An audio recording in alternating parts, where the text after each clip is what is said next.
did ask not to big me up too much. It's embarrassing. Ladies and gents, very good evening to all of you, and thank you so much for taking the time to come along this evening. And for those watching the video recording at a later date, hello to you too as well. Nice to virtually see you. My name is Mackenzie. Online safety, it is what I do. It's all I do, and I've been doing this in education, travelling to schools nationally since around 2007, 2008, something like that. So the main part of what I do is either talking to parents such as yourselves, teachers and support staff, and of course the most important of all, the children and the young people. You know. But as parents and carers, we need to keep up to date ourselves. We need to understand some of the latest things that are coming out of there. And like I said, that's the main thing I do. I do wear a secondary hat as well. So in a completely voluntary perspective, I give a number of days each month to Lincolnshire Police. One of those days being yesterday. I spent 10 hours out with them on, I do enforcement days every month, where I work alongside a specialised team of detectives in an area called POLIT. POLIT is the Paedophile Online Investigations Team. So that really is my specialist area because of the work that I do with that team. However, it is not an area I'm going into tonight, apart from one small section in relation to that, because that in itself needs a long talk, you know, all on its own in relation to exploitation and such things. When we consider the online lives of our children, I think to some it can seem quite complicated in some respects, especially if you're not that tech person, if you've got no interest in social media, you don't watch YouTube, and you know, God forgive us, you don't play online games or anything like that. Does anybody in here play online games at all? No one's going to admit to it. Not one person is going to admit to it. I bet there's a few, but no one ever admits to it. But that's what our children are doing. Let's try and come back to basics. The online lives of children can seem complicated to some, but when you draw it down to basics, it really comes down to three things: gaming, YouTube, social media. They are the three main aspects. Of course, they're going to be doing lots and lots of things within that. And so, because I haven't got a really long time this evening, I'm going to concentrate on one area specifically, and that area is social media. Whatever really it is that you relate to social media, I mean, what really is social media? When you think about it, different people have different opinions about this. But people might think, well, it's Snapchat, or it's Instagram, or it's TikTok, for example. And of course, that is correct. They are social media applications. But online gaming, for example, in most online games that our children play, has chat features. So is that social media? In my eyes, yes, it absolutely is. It is social media. It's exactly the same thing. It's just not an app. It's a game. In YouTube, well, you have comments in YouTube. You can go live on YouTube. So is YouTube social media? Yes, it is. So that's where things can start to become quite complicated. But again, I'm going to keep this quite simple for the purposes of this evening. Whether you should allow your children on social media is a matter for you. That's not something I'm going to be going into this evening. I'm not here to shame or judge people. That is an entirely matter for you. What I want to do is to share you some of the ups and some of the downs in relation to social media. Now, don't get me wrong, I'm a big user of social media. Without it, I wouldn't have a business. It really is, as simple as that. So there are massive positives to social media. It gives you the ability to connect with roughly 3.5 to 4 billion people around the world, learn about new cultures. It is an area where you can celebrate your achievements, for example, as Ollie has done here on Twitter some years ago. It's also an area where some people can ask difficult questions, such as this person here.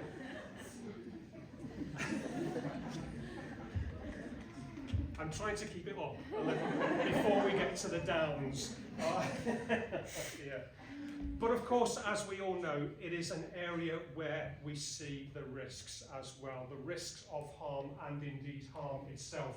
When we talk about the risks and issues in an educational capacity, we refer to this as the 4 C's: content, contact, conduct and commerce. And the reason we do that is because there are so many issues, of which I've just put a few examples up here.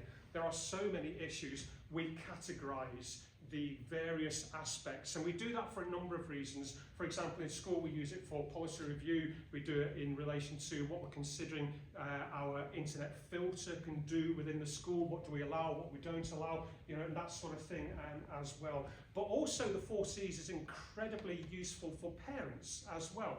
For example, if your daughter or your son says to you, Mom, Dad, can I play this game? Can I download this app? Well, you can think to yourself, the 4 C's. What questions should I be asking of myself to allow my son or daughter to play this game or use this app? So content, what's the content of that game or that app? And am I happy with that? If I don't know, can I find out about that? Contact, is there a means of contact in this game or this app? Am I happy with that? Is there a way in which I can manage that contact? In other words, just to friends that my son or daughter actually knows. Conduct, if I allow my child to play this game, use this app, what will their behaviour be? And commerce is quite a large area, but things like, as it says up there, things like scams and identity theft, is there a way of protecting my child, you know, against this? That is just a really, really simple means of you asking those questions in order to get you, you know, into deeper areas. Now, the 4 C's first came out it was around about 2008. So it's been around for a long, long time, and it hasn't changed one bit, not one little bit, since 2008. Until very recently. It is now starting, it's not changing, it's more evolving, certainly over the last year, and it's evolving quite quickly. And the reason it's evolving, there's only one reason, and that reason is AI, artificial intelligence. That's where we are seeing big changes going on. And for that reason, I'm just going to light touch, just delve into that very slightly a little bit later on. So I mentioned social media earlier on. You know, what is it? You know, what is social media? Well, there are gazillions of apps and games, you know, out there. There are many, many out there. But in terms just of popularity, just popularity alone, it tends to come down to these 4 in here. Don't get me wrong, there are many, many more. But just in terms of popularity, from my experience of visiting lots and lots of schools, prep, senior, primary, secondary, college, you know, etc., etc., it tends to come down to these 4 in here.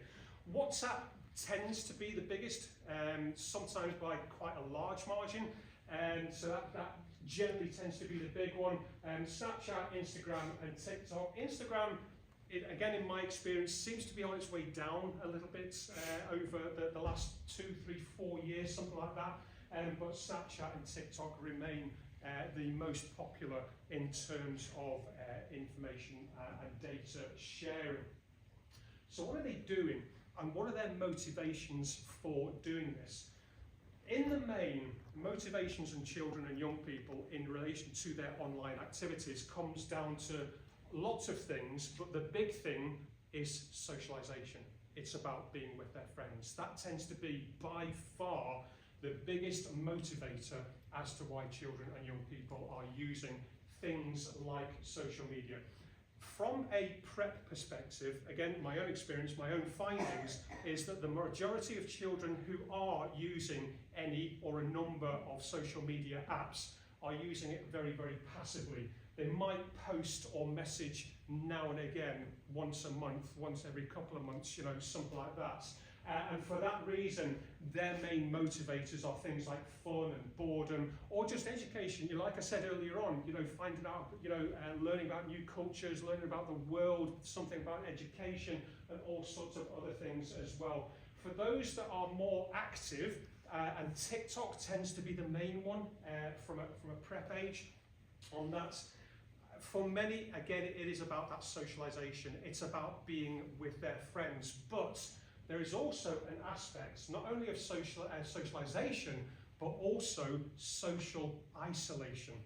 Now, when you get to social isolation, that is where the risk of harm increases significantly, because at that point, children are not talking to their friends because they haven't got any friends, or they've got very few friends for whatever reason. It might be something relatively benign, like they just had a falling out or something like that, or they might just have no friends at all. And I do come across that every now and again. And at that point, if they are active on social media and they are socially isolated, it means that they are socializing with lots and lots of other people that they don't know. And again, so that is where the risk of harm can elevate, you know, in some ways. You don't tend to find that too often, or certainly I don't tend to find that too often in primary or prep, but I do tend to find it a little bit more in secondary and senior. And again, there can be a variety of different reasons for that. So what about the risks in terms of the 4 C's: content, contact, conduct, and commerce? It pretty much goes without saying, ladies and gents, it's all of them and it's the worst of them. Now, does that suggest that social media is bad? That really very much depends on individual perspectives. The way I personally look at it is that if you've got 3.5 to 4 billion people using social media, you're going to see the very best of society. And on the flip side, you're going to see the very worst of society as well, where you've got that many people, potentially that many people on there.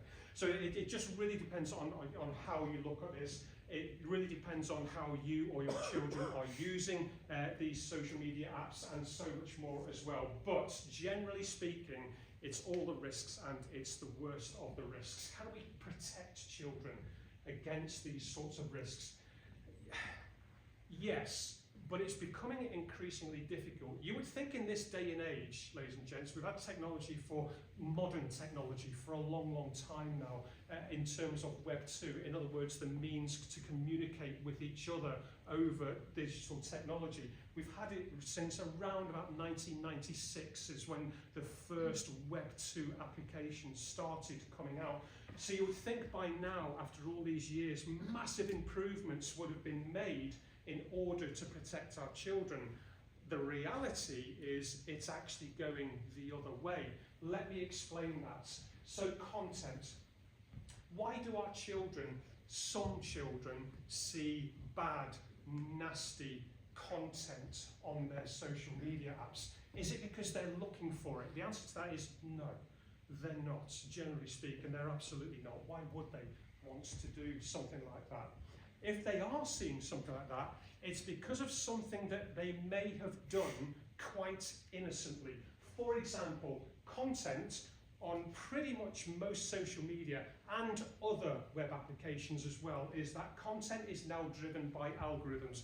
I'm sure you're all aware of that. Those algorithms rely on what's called interest signals. Interest signals are very, very simple. You like something, you share something. It might be the amount of time that you watch that video for. It might be the location that you're at. It might be that your friend has sent you a video or an image or something like that. These are all interest signals. And the whole purpose of the algorithm is it's all about engagement. So what the algorithm is trying to do is it is trying to tailor content for us as individuals, okay? So every single one of us here could create a TikTok account right now. We're not going to do that, don't worry. We could all create a TikTok account right now, spend 5 minutes on it, and every single one of us would have a completely different timeline, would have a completely different For You page. And not only that, every single one of us would be seeing completely different ads based on those interest signals, and a lot more as well. So it's trying to tailor content for you. And the whole purpose of tailoring that content is for engagement, because the whole purpose of engagement is to keep you in the app. That's the point, is it's to keep you in the app. And that brings us down into other aspects, such as persuasive design. Persuasive design is a big, big subject. If there's any people in marketing here, for example, you're probably well familiar of aspects such as persuasive design. So, for example, it's really simple things. Like, for example, on a web page, if you go to a holidays page or a shopping page or something like that, you'll see on some websites 100 people looking at this right now, or only 3 left, or something like this. Is that really true? No, No, absolutely not. That is persuasive design. That is what persuasive design is all about. Persuasive design is all about the psychological behaviours that these companies push in order to try and coax us, to nudge us into doing something. You know, you go onto a web page or a social media app or something like this. Do you really want to do this? Great big no, a tiny little yes. Yeah, it's all those sorts of things. They are all really, really simple, but they are embedded into everything that we are using, and of course everything that our children are using as well. This is a big, big, big area. I remember actually, just stepping back for a second onto algorithms, a couple of weeks before this summer break, I was speaking to quite a large group of, it was either year 8 or year 9s, boys in this respect.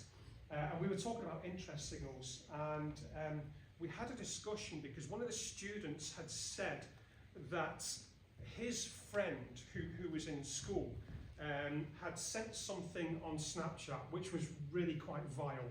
It really was. I found out what it was, and it was really quite vile, and that particular student, he got suspended for what he shared. However, this other student and the small group of friends around them were saying that they all liked what this person had shared, an interest signal. They had all liked what he had shared.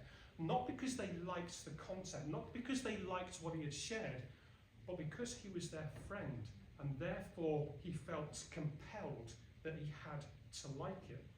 But as soon as he liked it, he started to see more of that stuff. And when I say it was vile, it really was, quite vile. This student got suspended for a reason. He didn't like it, he didn't want to see it, but he liked it because it was friends. And then the algorithm went, hello, you want to see more of that stuff? And so therefore his timeline started changing. He started seeing more of that sort of stuff. What can we do about that? The answer to that is actually not an awful lot. There really isn't an awful lot that you can do about that. In a couple of apps there is a feature called Not Interested. I don't know if anybody's seen that at all. There's a little button or a menu that says Not Interested. They don't make it very obvious. So for example, in YouTube, if you've ever watched, seen on the recommended page, you've got the what they call the hamburger menu, the 3 little dots on the bottom right of the video. If you tap or click on that, it's got a number of menu items on there, and one of those menu items is Not Interested. That's a way which you can tell the algorithm, I don't want to see this sort of stuff. Does it always work? No, it really doesn't. So, you know, if someone was to say to me, well, Alan, what do we do about this? The answer to that is, there isn't an awful lot that you can do. The only thing you can really do is start liking and sharing on stuff that you really like, just to try and rebalance that algorithm out again. But when you're talking about children from a prep age, do they have the cognitive ability to do that? And so the answer to that is not very often. No, they just don't, have the ability to be able to do that. There was a really interesting study. There's lots of studies coming out, certainly over the past 18 months to 2 years. This one came out in June, was it? Yeah, June last year. It was a fairly small number of teenage young people. Essentially, this is what they were seeing on Snapchat, on things like use like a local news app. Now, Snapchat's quite interesting because Snapchat does try to localize content. What I mean by that is that you may have your GPS turned off on your phone, or on your child's phone. The GPS is turned off, but Snapchat will still use the IP address of the data of your device in order to localize things. So it still knows roughly where you are, not as accurate as GPS. So it tries to localize some of the content that's being shown to you. And yet this is what these young people were seeing on here as part of the study, and lots of studies are coming out and showing this now. That was an example of one of the 4 C's, content. I'll give you an example of the second one, which is conduct. So, all of our children, they are well behaved. Your girls, they're probably well behaved, very intelligent, etc., etc. And they wouldn't do this online. This is a really difficult one, because being behind a screen introduces other aspects, and one of those aspects is the online disinhibition effect. Now, the online disinhibition effect is a fascinating area of psychology, which has basically shown where people's behaviours, whether you're adult or child, it doesn't really matter, but people's behaviours can change when they're behind a screen. And basically what it's saying is this: I'm here now standing in front of you. I'm talking in a certain way. I'm talking about certain things. I'm dressed in a sort of semi-formal, sort of way. I might have had a really bad journey. I did have a really bad journey, by the way. But I might have had a really bad journey. Stuck in traffic, and I was really annoyed and angry, and I'm not thinking through properly what I'm saying. And some of these things are going around in my head, and I want to swear. I really want to swear or shout out loud, but I don't do that. Why? Why don't I do that? It's because I'm standing in front of you. I can see your eyes. And before that swear word comes out of my mouth, my brain has already risk assessed that about 0.3 milliseconds before it comes out to say, don't go there, Alan. Don't do that, because they're all walking out and you'll never get invited back again. So the brain is making these risk assessments. But when you're behind the screen, the brain's going, I don't know, I'm not sure what to do here. I'm not really sure. And people's behaviours can change. Not always. There are different circumstances. Other things can come into it, such as personalities. Again, it could be anger. It could be lots and lots of other things. So for example, the most timid person in real life can be completely the opposite online, and vice versa as well. It's not all one way. It can be, vice versa. It all goes these ways. There are what they call ingredients in the online disinhibition effect. These are 3 of the most popular ingredients: anonymity, invisibility, social facilitation, which basically says it's the brain making that risk assessment to say, well, I'm behind a screen, I'm invisible, and I'm anonymous. I can say and do what I want. That's it. Social facilitation is quite different. You normally see it in things like WhatsApp groups, especially with children. You see it in WhatsApp groups where somebody says or does something or shares something, and other people jump on the bandwagon because the brain has gone, well, they did it and they got away with it, so I can do it as well. And it all snowballs out of control very, very quickly. So we don't always have this control, or we don't always have the control that we actually think that we do. AI, as I mentioned earlier, is introducing new aspects into all of this. AI in itself is a huge, huge area. There's only one area I want to touch on here as part of this, and that is in relation to models which are specifically for image creation. Models, by the way, models is just what the AI is trained on. It's a data set. That is it. So image creation models is what I want to very, very briefly concentrate on as a part of this. And this is moving in some weird directions, if I'm honest. Now, don't get me wrong, again, like social media, I'm not a doomslayer of all of this. I think AI has and is giving us some incredible looks into the future as to what can actually be done with all of this AI. And I do think it's incredible in many ways. But what I also find frustrating is that some companies, because they are companies, tech companies in particular, who are just throwing AI models out there without thinking about what can be done with this. It's all about money, money, money. That's all it is. I'm not really thinking about what can be done with this. And it is moving in some strange ways. So, for example, did you know, has everybody seen this? The very first Miss World AI, which was held in April of this year. So already we're going down these avenues where we have been trying to really curtail a lot of these issues around things like body image, and beauty standards and all of this. And all of this is taking us back in time. Again, we've got this battle ahead of this, the World AI Creator Awards. It basically was Miss World, where any person like you or me, actually, it was probably mainly men, quite frankly, anybody could create this, what do you call it? Person? Her? It? Them? I don't know. I don't even know at the moment. This is so new. There were 4 judges in this. As you can see, the 4 judges up there. But what's amazing, ladies and gents, is the 2 you see on the far side of left and right are not even real people. They are AI. And they hang around on Instagram. And they make money on Instagram by integrating with people, talking to them. And the AI shares daily pictures of them doing things, out shopping. They're out with a celebrity, creating a song, or whatever it is. You know, and they're making money, lots of money, out there doing this. It's incredible. And these were the finalists, just in case you were, you were interested. If anyone's interested of who won, it was this, again, I don't know, person, I don't know what's it called up here. That's what's, now, when AI was first, I'm going to speed up just for time, when AI was starting to come out, it's one of these areas where I had to consider to myself, do I start talking to children about this? Is it too early? And sometimes you just have to take that leap, because I don't know, you know, and I had to take that leap.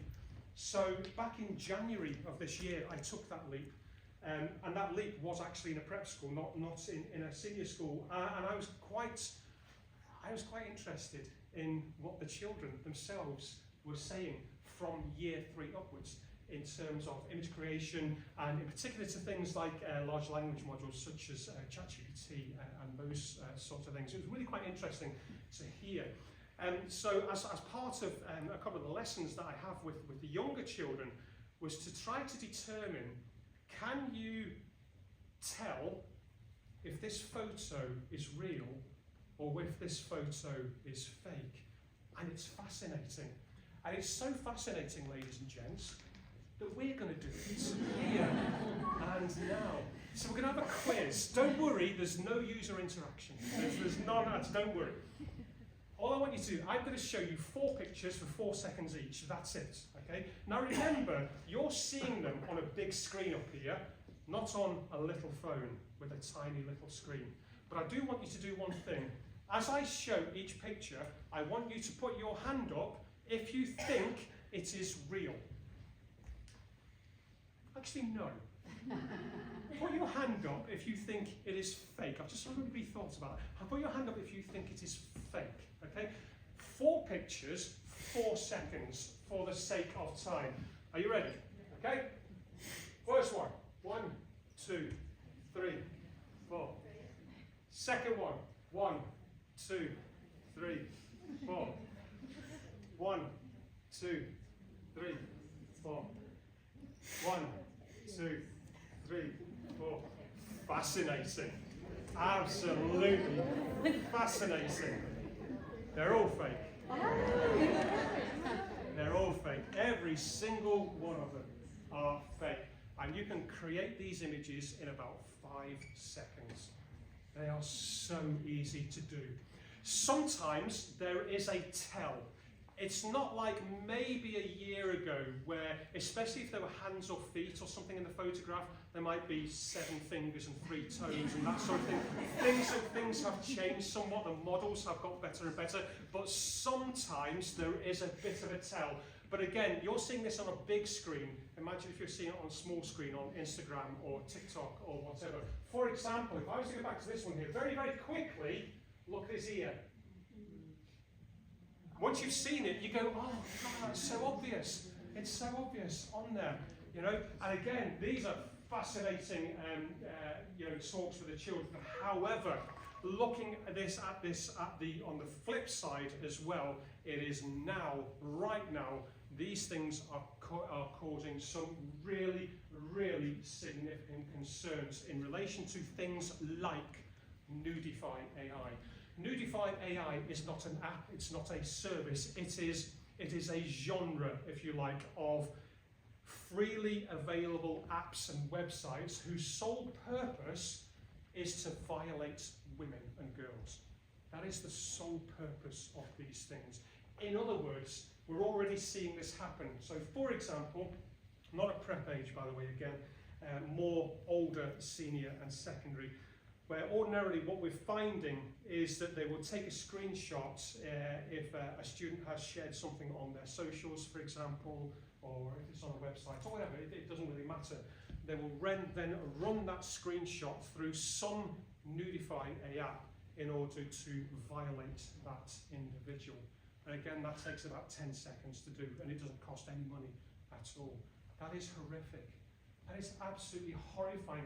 There is only one reason for these apps and websites to be out there, and that is to violate women. That's it. And this is what I was saying earlier, is that, you know, all of this is being pushed, and it's being pushed, and it's being pushed, and I find it horrifying. So what we're finding is girls ordinarily, it generally tends to be girls who are becoming victims, but they don't know they're victims. They've got no idea that they are victims until if somebody actually tells them. And it's not only that, ladies and gents, when it comes down to exploitation as well. In the bad old days, and it does still happen now, is where an offender who wanted to exploit a child, for example, one of the tactics, just one of the many tactics they use, is to pretend to be someone younger. Actually, it's more common that an offender is completely open about who they are and their age and where they come from and everything else. That is really common. But sometimes they will convince their targets that they are a child, you know, a male, they come from this area, etc., etc. And one of the historic tactics would always be that they would just steal those images from somebody else's accounts and use those images. Not anymore. Now those images are being created within AI, and this is one that I came across. Not this image, by the way. That again is AI, by the way. That is generated. That is what I came across just before the school break, where a year 6 girl had been groomed and exploited in exactly that way. A local offender, he happened to be from the local area, convinced this year 6 girl that he was a 10-year-old pupil from a school just down the road, and he was able to exploit her in that way. This is how it's getting. You know, this is why I'm saying things, ladies and gents, are getting tricky and they are getting incredibly hard. The final one, I won't take up so much more of your time, the final one, still staying on AI for the moment, is in relation to chatbots. Now, chatbots is really interesting. So again, it's one of these things I had to think to myself, do I start engaging with the children about this? And I tested it, and the answer to that was, yeah, absolutely. And the reason for that is lots of children are using chatbots more than they are using generative AI or large language models. And there is a specific reason for that. I will tell you why in just a moment. Again, there has been some studies, not too many yet, here in the UK, in relation to some of the concerns about chatbots and the information that it's giving to people who are asking the questions. Things like self-harm, erotic role-playing, and this sort of thing. Basically what's happening is these companies are just chucking this AI out here, there, and everywhere and looking at what sticks. They're not doing their due diligence, they're not doing the risk assessments, they're not testing these things properly in relation to what questions are people actually going to ask of these chatbots. They're just chucking it out there. But my findings, when I started doing this in January of this year, was that it was year 3. It was down as low as year 3 children that were using chatbots. And the reason that they were using chatbots is because they were also using Snapchat. There is a chatbot within Snapchat called Snap My AI. It is built on ChatGPT. So the children weren't just going out looking for chatbots. It was a new feature that Snapchat introduced into the app on there. And so essentially, children were starting to use it. And I had some interesting and some worrying conversations with year 3 and above. The more worrying ones tend to be around sort of year 5, 6, 7, those sorts of areas there, where they were basically creating a persona of that chatbot. In other words, to them, it was a person. They had a name, and it was either him or her. And some of the children were getting upset because they had created a relationship with that chatbot. And as we all know, technology gets updated. You know, the apps get updated. So that persona that has been created with that chatbot, that persona has now changed because the feature has been updated. And children get upset because Jane isn't Jane anymore, or David isn't David anymore. They're a completely different. Do you see what I mean? So in other words, some of the children were forming an attachment with their AI. And again, that's a concern. You know, it really is a big concern. Technology is difficult, ladies and gents. Parenting in the digital age is very, very difficult. There is no doubt about that. As Dorothy's mum found out on here, as you may be able to read up there, I see that Dorothy's been using Twitter on a Nintendo. This account will be shut down now. Basically, Dorothy had, let's just say there was some bad behaviour, and mum decided to ban Dorothy from all of her devices. Mum didn't realise that you could set up a Twitter or an X account on the Nintendo, so Dorothy still wanted to socialise with, you know, her friends on social media, went to the Nintendo and created a Twitter account. But Mum found out about this, so she took off her Nintendo offer. So where did Dorothy go at this point? Because she still wanted that contact with her friends on her social media apps. But she went to her fridge. That's where she went, to her fridge. And we know that because I'll show you in just a moment. You might be aware that a lot of smart goods are now available to buy in the shops, fridges, washing machines, you know, all these sorts of things. People think you want to scroll through Facebook on your fridge. I've got no idea. But you can on some of these things. I get it from some respects. I mean, for example, if I'm in the kitchen cooking, having that YouTube video telling me what I'm actually supposed to be doing, not what I think I'm supposed to be doing, could be incredibly useful. But for other things, I really don't know. Yeah, so Dorothy went to a smart fridge and she carried on tweeting out there. We know that it was Dorothy and she was tweeting for her fridge because it tells us it's come from the LG smart refrigerator. I don't know if this is going to tweet or talk to my fridge. What the heck, my phone concert. And what was even more fascinating is that LG started a Free Dorothy campaign on Twitter.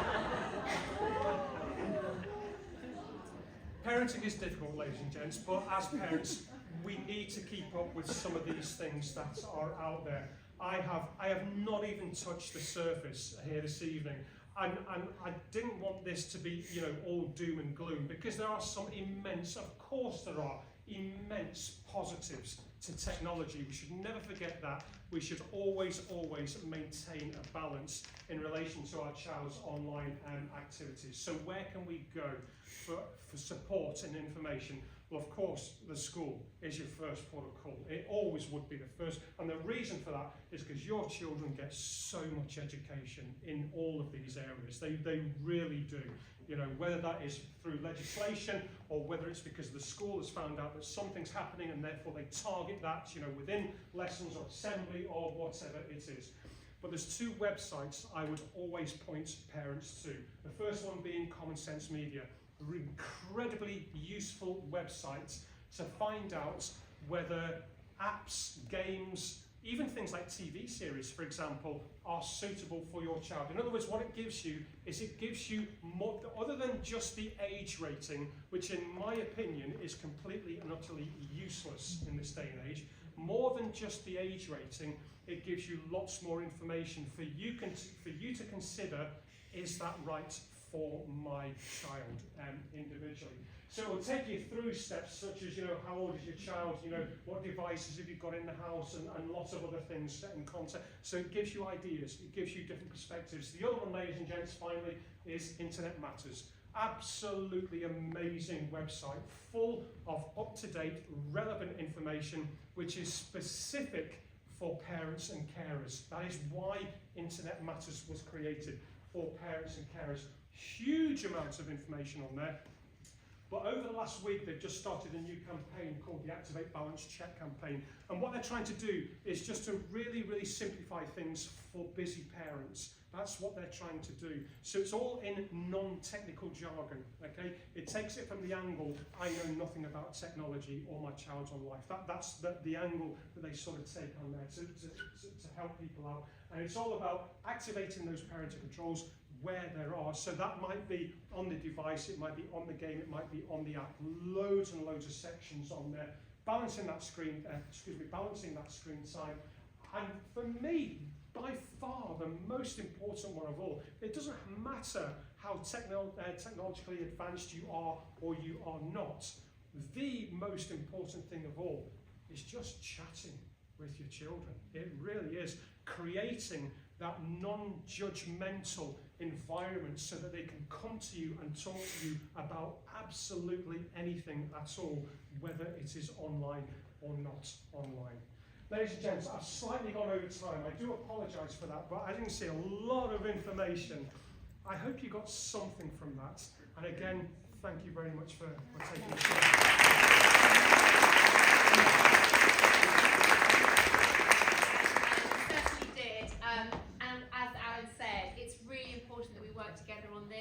In the spring term is our main focus for internet safety. We have workshops and Mrs. Plummer covers it in her lessons. But we are reacting to things all the time. And sometimes we don't know what's happening. It's happening at home. And certainly last year, the year before, we had a lot of occasions when parents were coming to us and it was just like the fridge story and saying, but we don't have a phone and they don't have this and they don't have that. How have they managed to get onto this group? And our girls are so well behaved and they always know the answers. We do the workshop, they know the answers at the end of it.